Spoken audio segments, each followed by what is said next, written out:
Rebonjour tout le monde, et voici maintenant une dernière capsule concernant la construction des structures de Lewis avec des composés chimiques. Naturellement, la chimie ne serait pas telle qu'elle est s'il n'y avait pas d'exception aux règles normales. Donc, on va voir ici qu'il y a deux grandes familles d'exceptions à la règle de l'octet.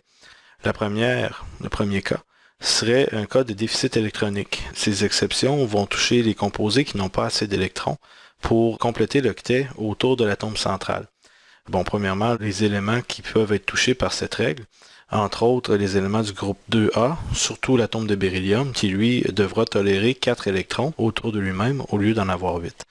Vous avez aussi les éléments du groupe 3A, qui sont entre autres le bore et l'aluminium, c'est ceux que vous allez le voir le plus souvent, qui vont tolérer 6 électrons au lieu de 8 autour d'eux-mêmes. Des fois, ça va arriver que l'octet va pouvoir se compléter par une réaction chimique, entre autres, mais dans les structures de Lewis, on va les laisser avec 4 et 6 électrons.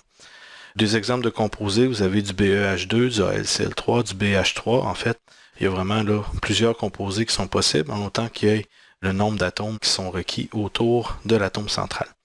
Le AlCl3 est un bon exemple, et celui-ci possède 24 électrons de valence, et avec la structure suivante, si vous comptez les électrons, il y en a vraiment 24 autour des atomes dans cette structure.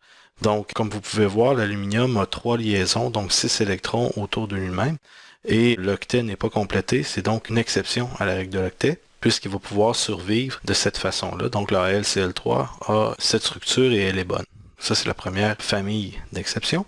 La deuxième famille, le deuxième cas, sera un cas de surplus électronique. Donc ça va être au contraire des composés qui ont trop d'électrons de valence. Et ce qu'on va devoir faire, c'est placer les électrons excédentaires sur l'atome central. Le résultat de ceci va être que les atomes vont avoir plus que 8 électrons. Ça va toucher les atomes qui vont apparaître sur la troisième ligne et plus du tableau périodique, puisque ces atomes peuvent posséder des orbitales d, donc ce qui étend la possibilité de mettre des électrons autour de cet atome, comme c'est écrit ici. Des exemples de composés, vous allez avoir du PCl5, du SF6, du XeF2. Bon, ce sont quelques exemples.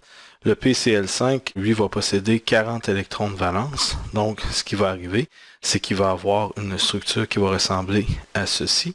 Si vous comptez les électrons, il y en a bien 40. Et vous remarquerez que le phosphore a 5 liaisons autour de lui-même.